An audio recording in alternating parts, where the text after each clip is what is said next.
In my past life, my childhood sweetheart, Tina, made it big. She launched her high school first love, Calvin, to stardom, and she hated my guts for it. Who asked you to butt in? I could have gotten into X university even without that competition. Vincent, you've been faking depression for years. Aren't you always talking about killing yourself? Why don't you just die already? And so I did. Reborn, I avoided Tina like the plague, secretly pulling strings to push her and Calvin together. Later, with nothing left, she knelt in the rain, full of regret. Vincent, if I had listened to you back then, would things be different? I opened my umbrella and walked around her, drenched and pathetic, without a shred of pity. You told me to mind my own business. I did. Why the regret now? The endless sensation of falling, the pain of my organs rupturing, the metallic taste of blood filling my mouth and nose. In my final moments, I thought I saw the heartbroken look in my parents' eyes. The dark world instantly brightened. Vincent, apologize. I stared blankly at my surroundings. A blackboard covered in equations, a creaky ceiling fan, desks piled high with books, and my damn ex-wife and her campus heartthrob first love. Tina, let it go. Vincent was just a little too worked up. I get it. Calvin looked at me with a mix of mockery and disdain, yet his tone was magnanimous. Everyone was whispering and looking at me. Tina's face grew even darker. My heart pounded, a ringing in my ears. What was going on? Wasn't I dead? What is this? Vincent, don't make me say it again. Tina's cold voice snapped me back. Took me a minute to figure things out. This was high school. The person in front of me, forcing me to apologize without knowing the facts, was Tina, my childhood friend, and the ex-wife who wished I were dead. Today was the school's weekly big cleanup. My notebook of mistakes had mysteriously disappeared, and just for politely asking Calvin about it, Tina, who rushed to his defense, was now scolding me. Suppressing a tidal wave of hatred, I calmed myself. When I looked up, my eyes were red. Tina, that was my notebook with a whole semester's worth of mistakes. You even helped me copy down a lot of the examples. As a teenager, I was proud and stubborn. When I argued with Calvin, I stood my ground, which gave him a chance to play the victim and gain sympathy. Now, I'd learned a thing or two, and I wasn't targeting Calvin. Jane, the class hygiene monitor, said Calvin was in charge of taking out the trash today. I was just asking him. Perhaps because I'd never shown weakness like this, Tina was momentarily stunned. The other students' expressions instantly filled with sympathy. Tina, don't get so worked up. Vincent didn't really do anything to Calvin. Jane, the hygiene monitor I'd implicated, quickly stood up. I just told Vincent, who was on duty today. I wasn't lying. I sneered inwardly. You didn't lie, you just stirred up trouble between me and Calvin, siding with whoever was closer to Tina. In my past life, I hadn't mentioned Jane at first. When I asked her later, Jane flatly denied what she'd said, even righteously declaring, Vincent, making a mistake isn't a big deal, but you can't be so selfish and falsely accuse others. It was my stuff that was missing, yet Calvin and Jane somehow became the victims. Jane's words had drastically changed how the class saw me. Gradually, no one believed me anymore, and Tina looked at me with increasing disgust. Wiping my tears, I turned to Calvin, my voice trembling slightly, but my words were clear and methodical. I just asked if you saw my notebook in the trash. Calvin, why did you call everyone over to point fingers at me? Or, my voice suddenly changed. Do you also think someone did this on purpose? Calvin's face paled, and he stammered, what are you talking about? Since you're so concerned about me, why don't we go check the security footage together? I interrupted him, casually dropping the suggestion. Calvin fell silent. Tina looked at him suspiciously. I got the class president and the academic representative to go with me to find the teacher and head to the security room. It really was Calvin, the class president whispered in surprise. The footage showed Calvin throwing my notebook on the floor, stomping on it hard a couple of times, and then tossing it into the trash can. I was calm, but inside I felt it was both ridiculous and tragic. Such a simple matter, yet it had led to me being isolated and ostracized for so long. In my previous life, Tina's favoritism had made me lose my head. I cried for 2 class periods before remembering to check the surveillance. But by then, Calvin had already destroyed the footage. This time, I didn't give him the chance. "Teacher, could you please copy this recording for me?" The teacher looked troubled. "Vincent, you know Calvin's family situation. I'll have him apologize to you. How about we just—" "Teacher, he should apologize to me. To put it bluntly, this is campus bullying. I don't want to cause trouble for you, but I need to keep this as evidence to protect myself." I understood the teacher wanted to smooth things over. Calvin had transferred to our school as a scholarship student from an underprivileged county and had become a minor sensation due to his good looks. The school administration definitely didn't want to tarnish its own reputation at this point. But having died once, would I still be afraid of this? Just as I was about to speak again, a clear, cool voice came from behind me. Good or bad family background shouldn't be an excuse for him to act recklessly. If might makes right, or the weaker one is always right, then no one needs to work hard.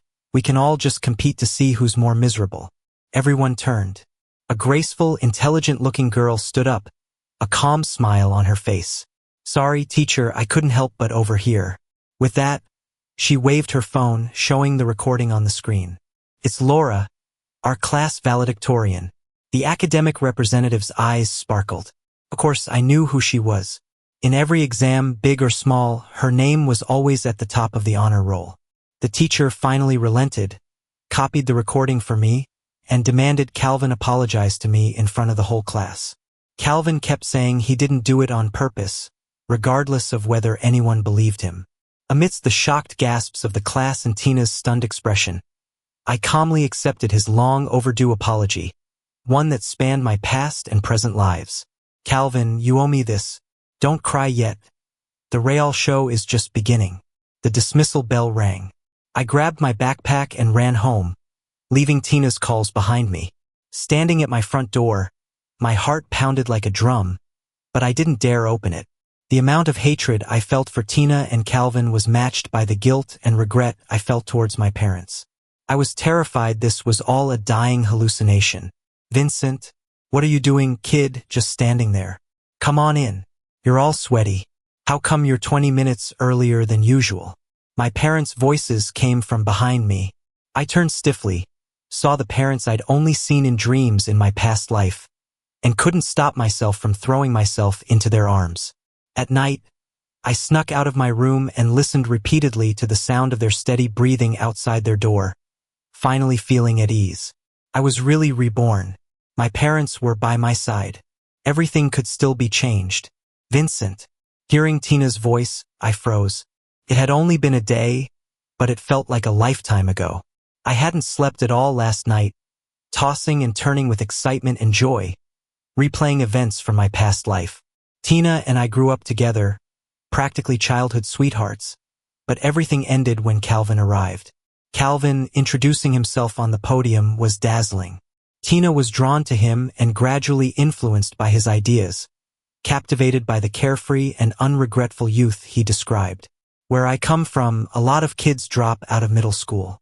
They go out and work for a few years, come back as big bosses, managing a bunch of college graduates.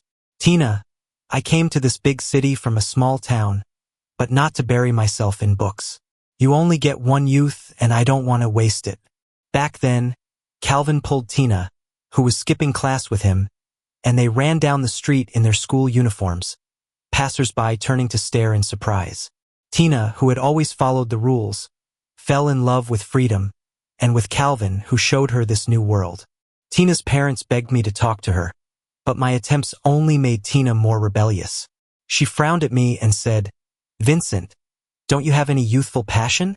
Why can't you be vibrant like Calvin?" The scenes from 2 lifetimes overlapped.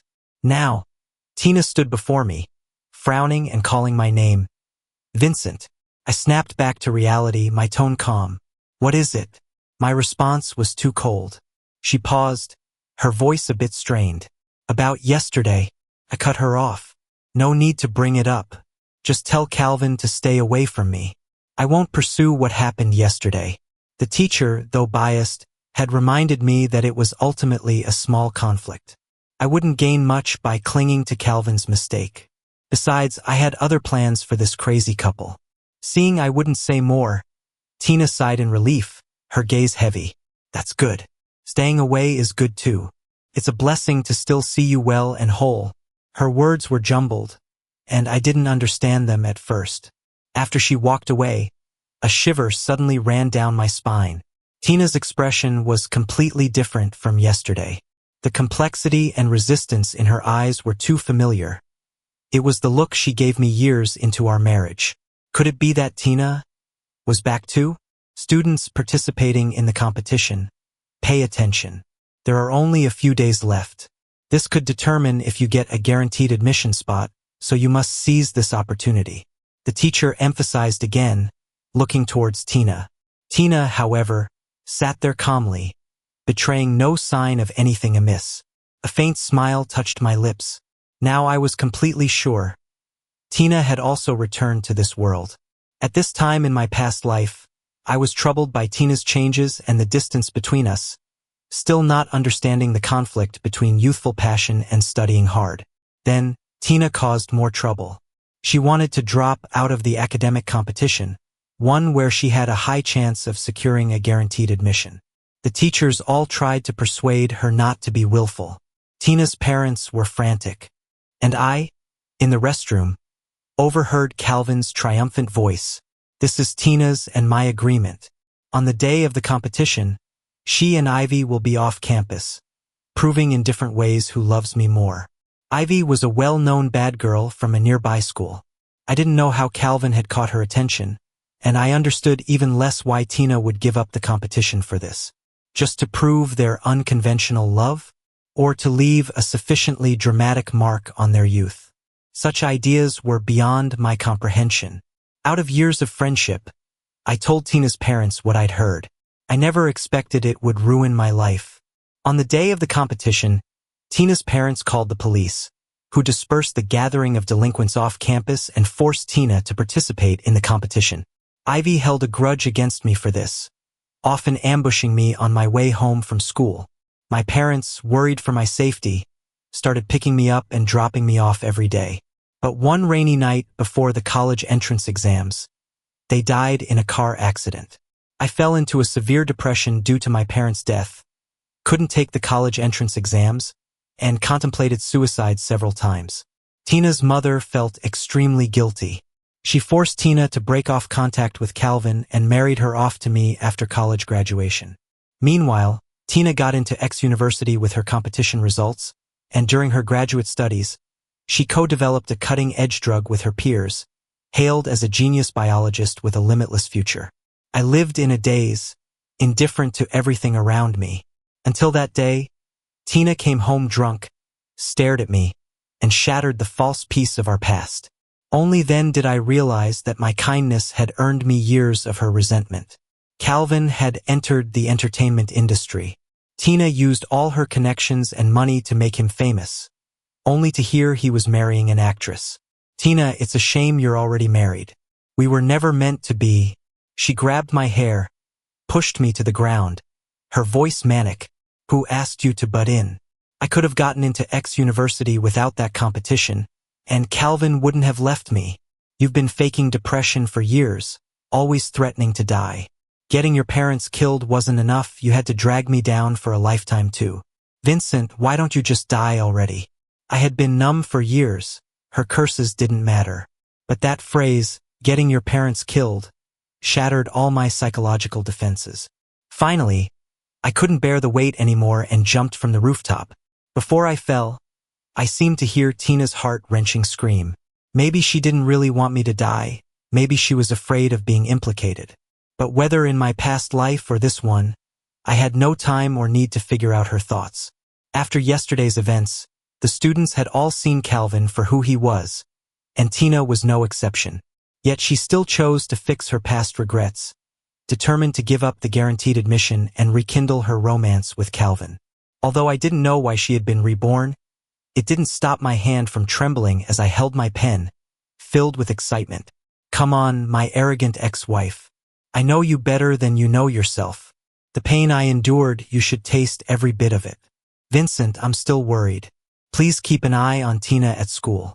If she skips class again, you must tell me. Tina's mother's request was identical to the one from my past life. I smiled and agreed, but my eyes turned cold.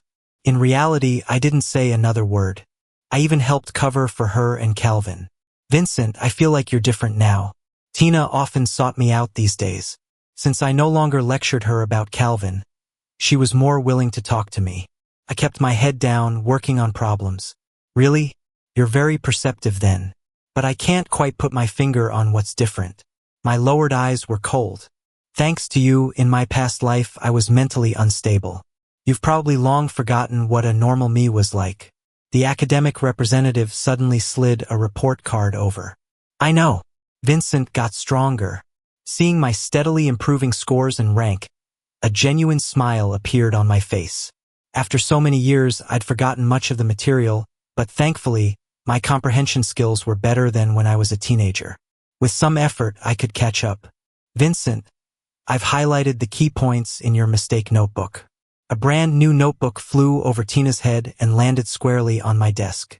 I dropped my cold demeanor towards Tina and smiled fawningly at Laura.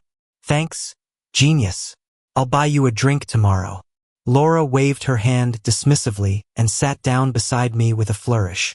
A drink is a must, but you also need to get into the top 200 in the grade on the next monthly exam.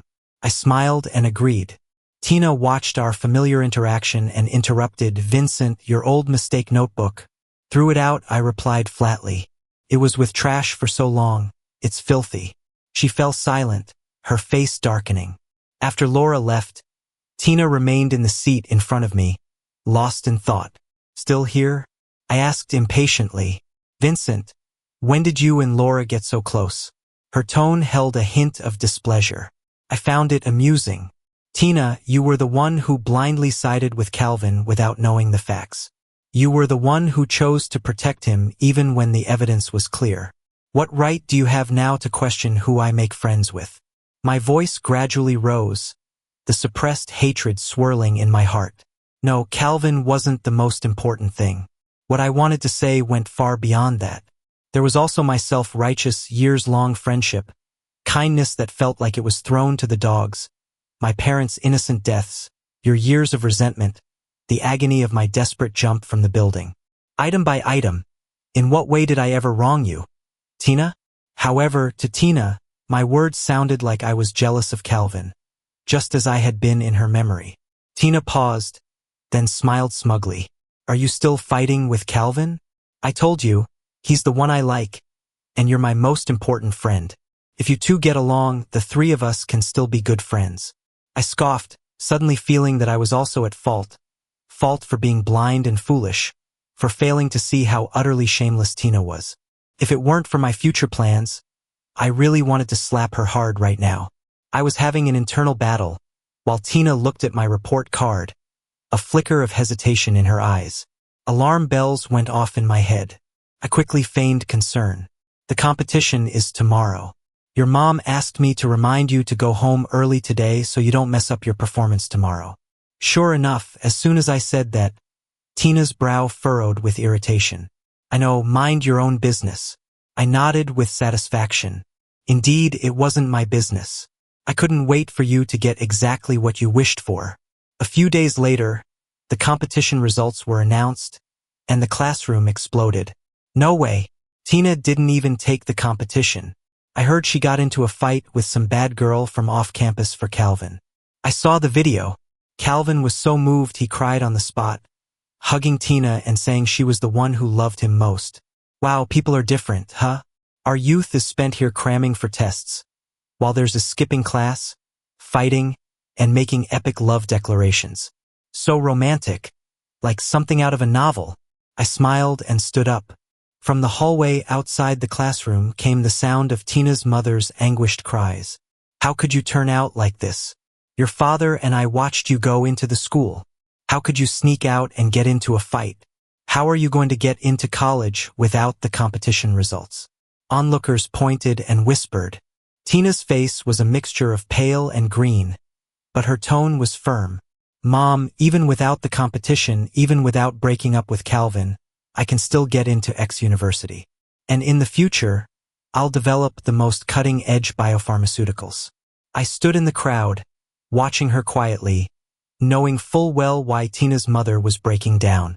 Tina did have a talent for biology, but her other subjects weren't outstanding.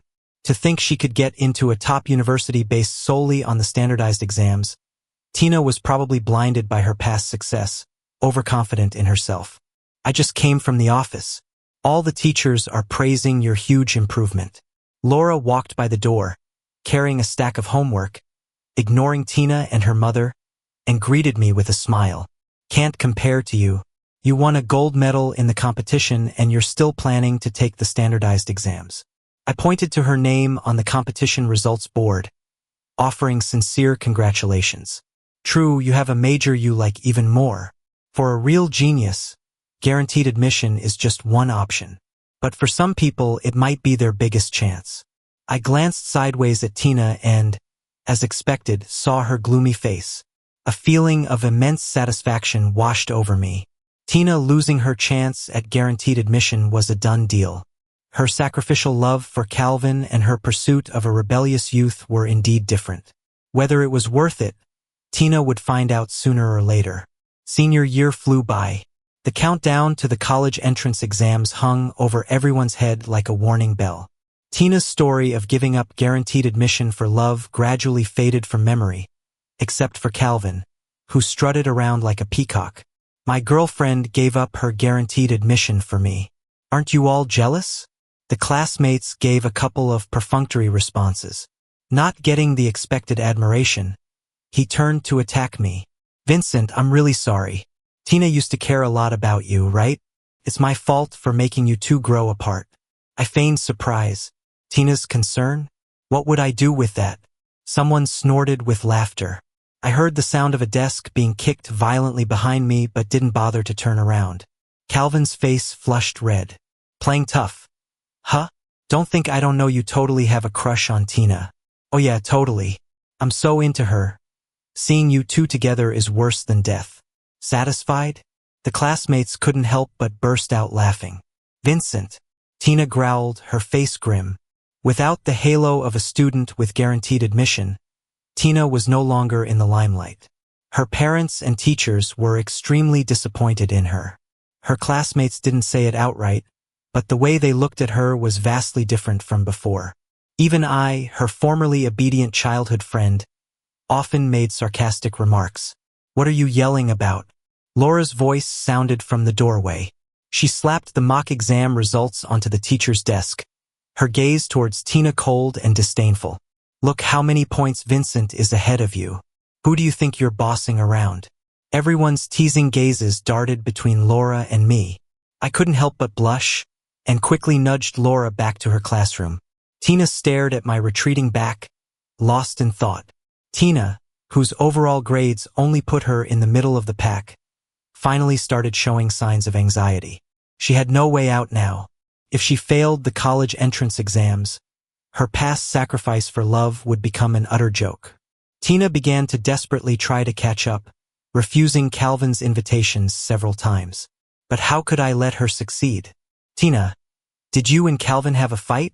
I heard he's going to a bar with Ivy tonight during evening study hall. My expression was sincere, as if I were genuinely worried about their love. Tina clenched the pen in her hand and finally ran out. I smiled with satisfaction. That's right. Her time couldn't be solely dedicated to studying. She also had to make time for her love and her youth. Teacher, Tina and Calvin skipped evening study hall again. The teacher's initial anger gradually turned to disappointment, and finally he just sighed. Let her be. The biology teacher especially gave Tina the cold shoulder. After all, she had fought for one of the few competition spots for Tina. If I had known she was such a disappointment, I would have given it to another student. After the second mock exam results came out, I gave myself a night off from evening study hall, sneaking off to the track to run and stargaze. Unexpectedly, I ran into many classmates. We looked at each other and smiled, a silent understanding passing between us. Our eyes filled with an unwavering determination. I looked up at the stars and asked myself, isn't a youth spent striving and struggling passionate enough? Tina got pregnant and had an abortion. This news became the hottest gossip before the college entrance exams. I heard the principal was furious. Our school has been around for so many years, and this is the first time something like this has happened. Calvin's parents came to the school to beg for leniency for her.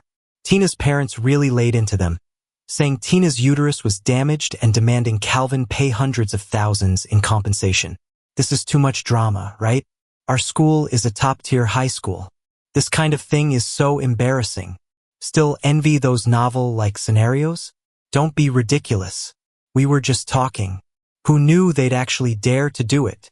Tina's mom fainted in the principal's office from high blood pressure. So pitiful. My fingers hovered over the keyboard for a long time before I finally hit send. The whole farce ended with Calvin applying to drop out and Tina taking a long leave of absence, never appearing at school again. The college entrance exams arrived as scheduled. My classmates, like warriors heading into battle, exchanged looks of conviction before wielding their pens, leaving their youth and sweat on the answer sheets. The days waiting for the results were filled with anxiety and excitement. Seeing the scores brought joy to some and sorrow to others. When filling out college applications, every point felt precious. The happiness of the whole family embracing upon receiving the acceptance letter. All of this was my youth. At the post-graduation class reunion, everyone chattered about their respective universities. Vincent, your university is up north, right? The teacher specifically mentioned you, said you improved so much in your last year. Isn't that the truth? Vincent and Tina used to be so close. Who would have thought? Tina, well, it's a pity.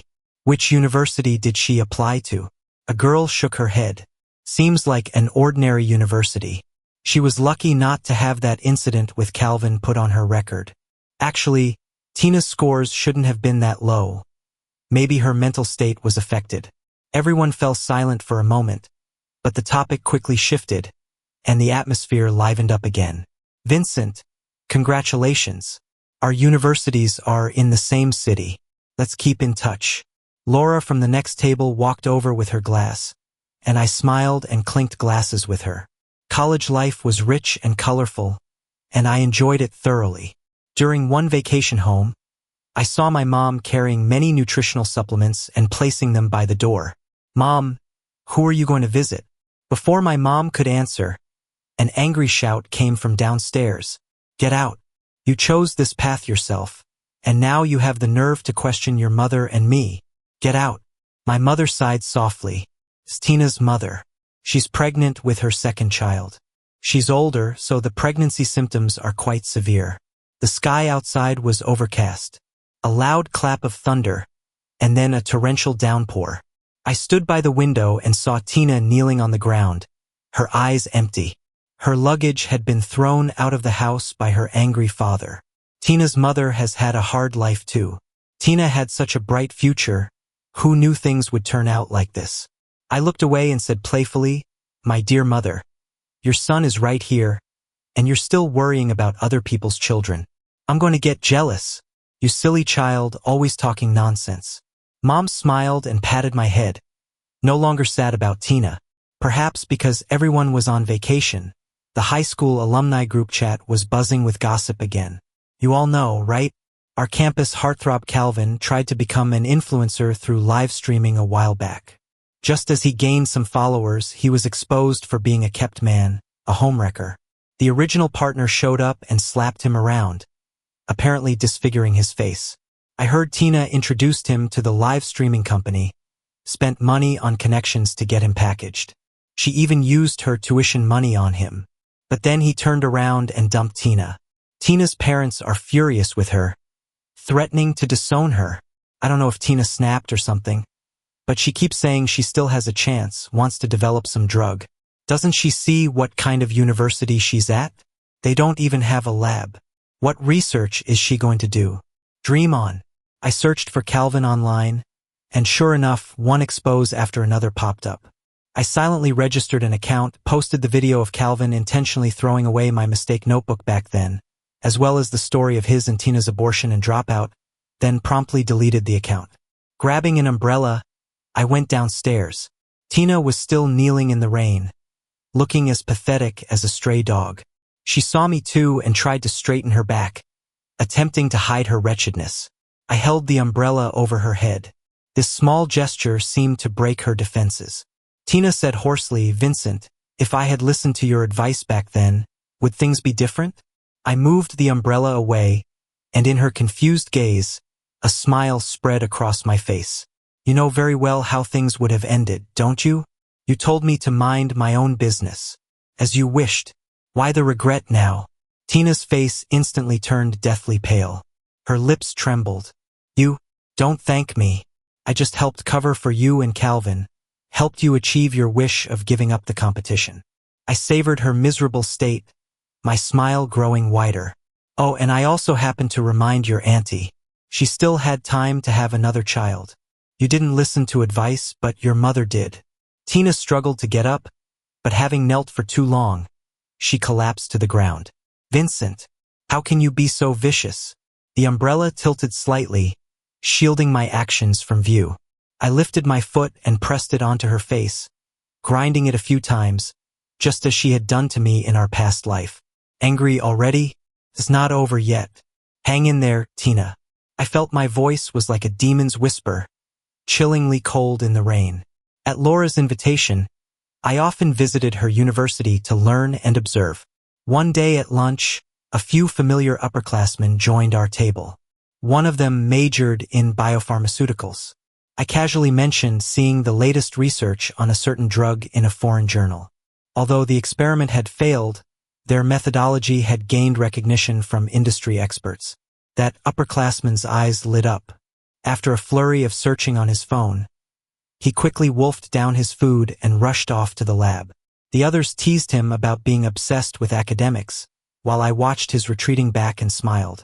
Indeed, in my previous life, after Tina won her award, I had read her academic report over and over again, just so I wouldn't embarrass her at her celebration party. I never expected to be met with her words, "Why don't you just die already?"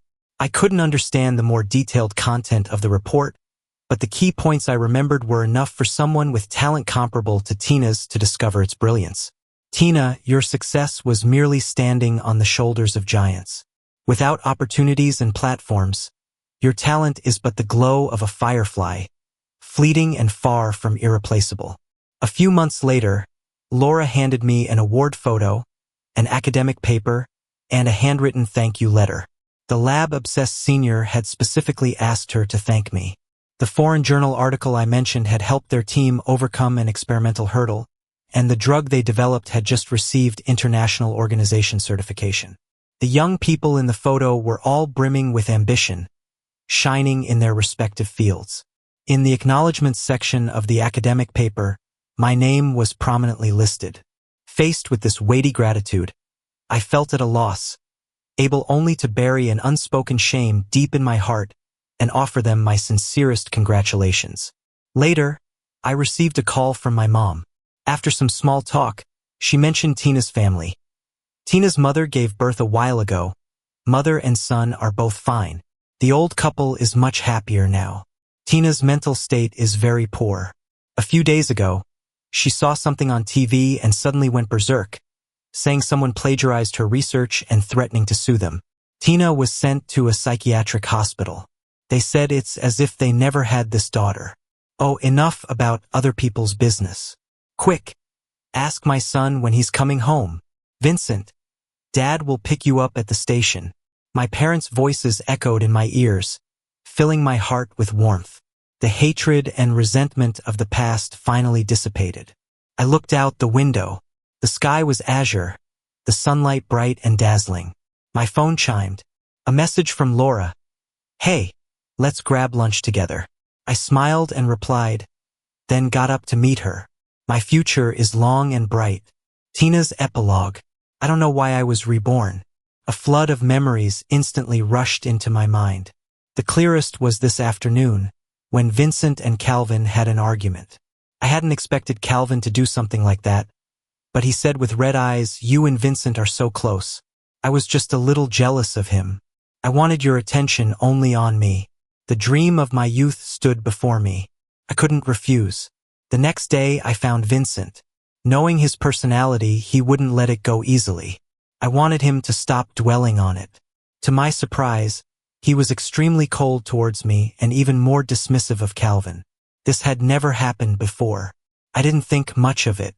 Seeing a vibrant Vincent, I breathed a long sigh of relief. This was good too. I could once again pursue my truest love, and he and his family could live well. Having learned my lesson, I didn't make a big deal out of it like last time. On the day of the competition, under my parents' watchful eyes, I walked into the school, but I didn't enter the exam hall. The day the competition results were announced, the whole school was in an uproar. My mother cried bitterly outside the classroom.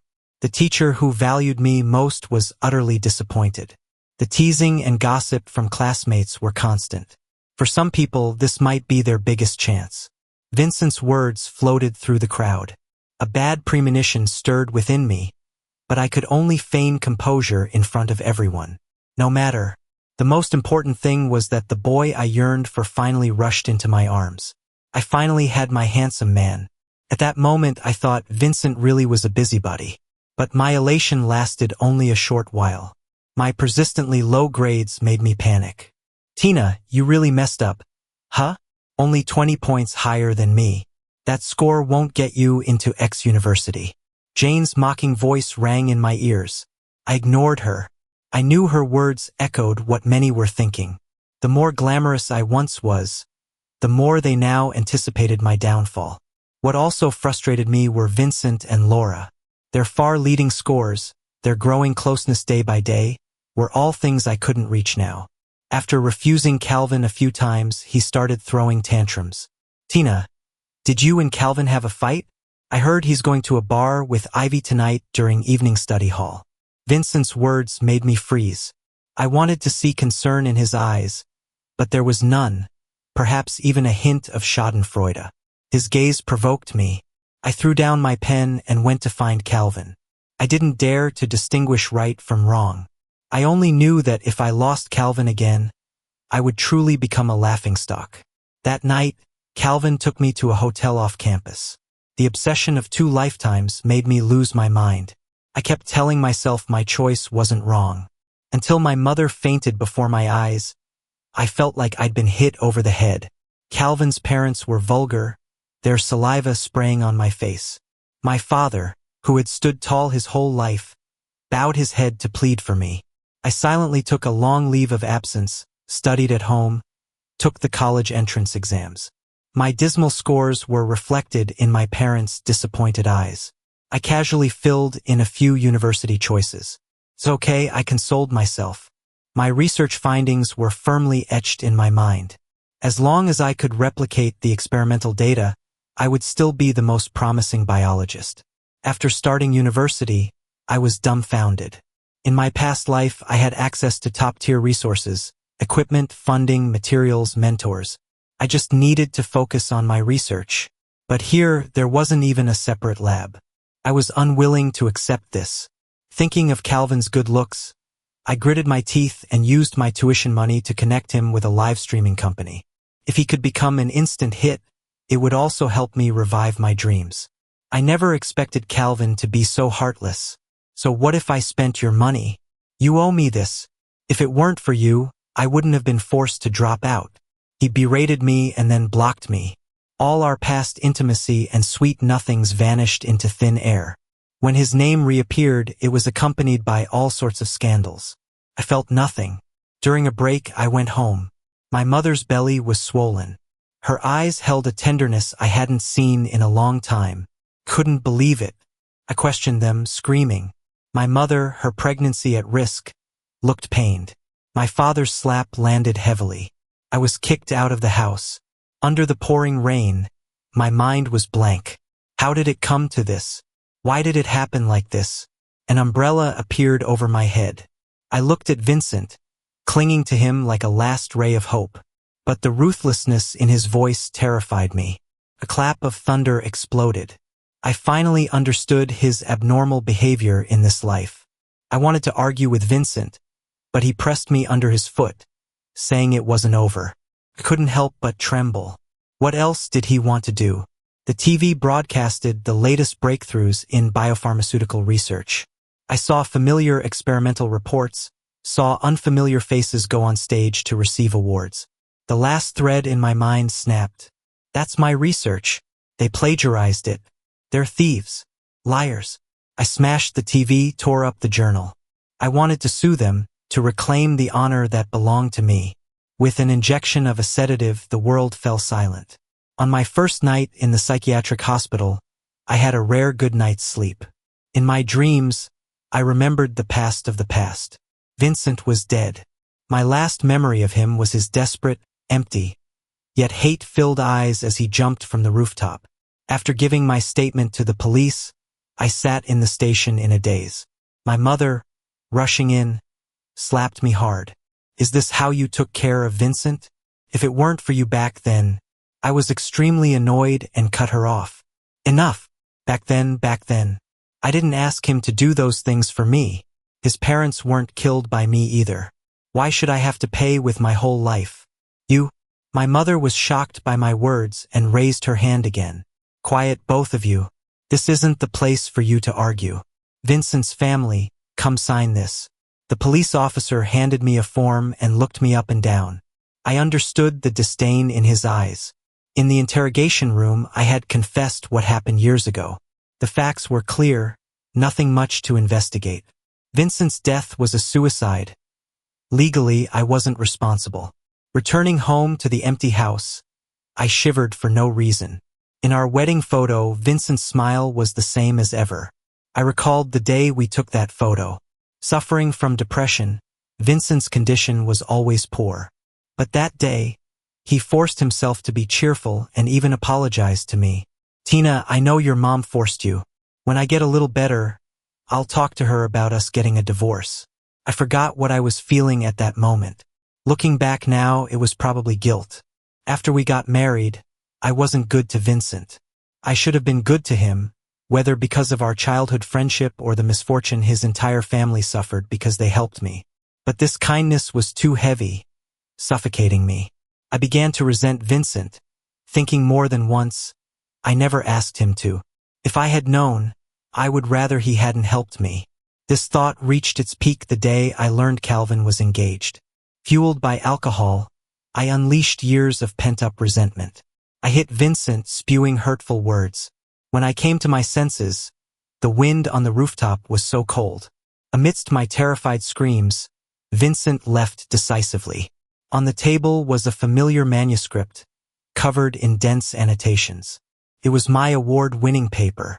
Vincent, to celebrate my success, had read the abstruse research report over and over again. The papers fluttered down. I didn't dare look at his eyes in the wedding photo. A small favor earns gratitude. A big one breeds resentment. At that moment, I finally admitted it. All my malice towards Vincent stemmed from the clear knowledge that I owed him too much. I couldn't sleep night after night, forced to rely on alcohol and medication to numb myself. My lab work also fell behind, and my team members grew increasingly dissatisfied with me. I forced myself to rejoin the team, but chronic insomnia led to mental exhaustion, making it impossible for me to concentrate on experiments. Tina, winning the award was just the first step. If you continue to slack off like this, I'll have no choice but to remove you from the team. My parents took me to the hospital.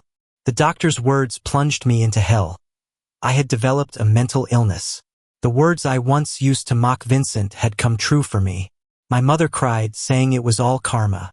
After a year of intermittent treatment, I pulled strings everywhere to return to the team, only to find that my position had long been filled by someone else. My career was ruined just as it had begun.